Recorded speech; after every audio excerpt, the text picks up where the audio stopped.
जय हिंद जय भारत। मैं आपका अपना सुनील चौधरी। तो मेरे कई भाई ने कमेंट किया था कि सर जो अग्निपथ योजना के अकॉर्डिंग कोई भी अपनी जो भर्ती हो रही है 2024 के अंदर, इसमें क्या प्रक्रिया है और किस प्रकार हम इंडियन आर्मी के अंदर सिलेक्ट हो सकते हैं या होंगे। तो इस वीडियो को शुरू करने से पहले दो अच्छी सी लाइन लेते हैं और फिर इस वीडियो को शुरू करते हैं। कि मुझे तन चाहिए ना धन चाहिए, कि मुझे न तन चाहिए न धन चाहिए, बस अमन से भरा वतन चाहिए।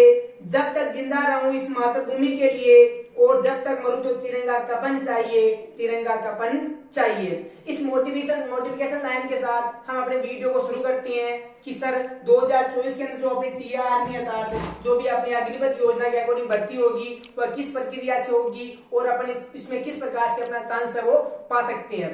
तो मेरे पहले साथियों, मैंने पहले ही कहा था कि जो अग्निपथ योजना के अकॉर्डिंग अपनी कोई भी चाहे किसी भी डिफेंस की जॉब होती है उसमें जो चेंजमेंट्स हुआ है उसके अकॉर्डिंग पहले रिटर्न होगा और रिटर्न के बाद अनोदर प्रक्रिया होगी। तो मुख्य बात यह है कि जो भाई डिफेंस के अंदर रह रहा है वो किसी भी प्रकार से अपनी तैयारी कर रहा है तो उनको मैं यही कहना चाहता हूं कि आप जो रिटर्न की तैयारी है वो अच्छी रखे।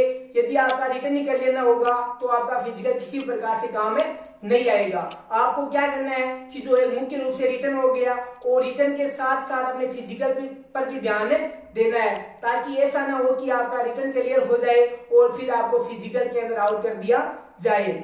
अब फिर बात करते हैं कि जो अपने अग्निपथ योजना के अकॉर्डिंग आर्मी के अंदर जो दो फील्ड होती है वह कौन कौन सी है और इसमें क्या अंतर है। तो एक तो अपनी अग्निपथ योजना के अकॉर्डिंग इंडियन आर्मी जीडी होती है और एक कलरक होती है। जिन भाइयों की हाइट कम है वो कलरक के माध्यम से इंडियन आर्मी को ज्वाइन कर सकता है। जिन भाई की हाइट 170 है वह आसानी से इंडियन आर्मी जीडी के रूप में चयनित हो सकता है या होएगा। फिर अपन उसके बाद बात करते हैं कि सर इसके अंदर सिलेबस क्या है और मुख्य बात यह है कि उस सिलेबस को कवर किस प्रकार करें। तो मेरे प्यारे साथियों, जो भाई इंडियन आर्मी कलरक की तैयारी कर रहे हैं उनके लिए मुख्य रूप से इंग्लिश, और जो अपने एरिया के क्षेत्र के जो बालक होती हैं उनको इंग्लिश के अंदर बहुत ही वीकली होती है, क्योंकि हमारा जो रहने का तरीका है उसके अंदर अपन हिंदी का यूज करती है। तो उनको मुख्य रूप से इंग्लिश के अंदर फोकस करना है। जो भाई इंग्लिश को पार कर जाएगा वो पेपर को भी पार कर जाएगा। फिर अपन बात करते हैं कि सर जीडी क्या है। तो जीडी के अंदर जो पेपर आता है उसका लेवल है वो बहुत लो आता है। उसमें आप आसानी से पेपर को क्वालिफाई करके फिजिकल के लिए रूप में तैयार हो जाओगे और इंडियन आर्मी के अंदर आप सिलेक्टेड हो जाओगे।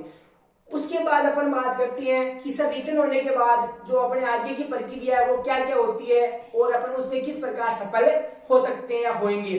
तो मैं कह रहा हूं कि जिस प्रकार आपने रिटर्न के साथ साथ फिजिकल की तैयारी की है उन भाइयों को बहुत ज्यादा बेनिफिट मिलेगा, क्योंकि उसको अचानक वो मेहनत ज्यादा नहीं करनी पड़ेगी। और जो ये अपनी रनिंग होती है वह नेचुरल रूप से यदि आप लगातार प्रयास करते रहोगे तो आपको किसी भी प्रकार की परेशानी नहीं होगी और आप आसानी से इंडियन आर्मी अग्निपथ योजना के अकॉर्डिंग संचालित भर्ती में चयनित हो जाओगे।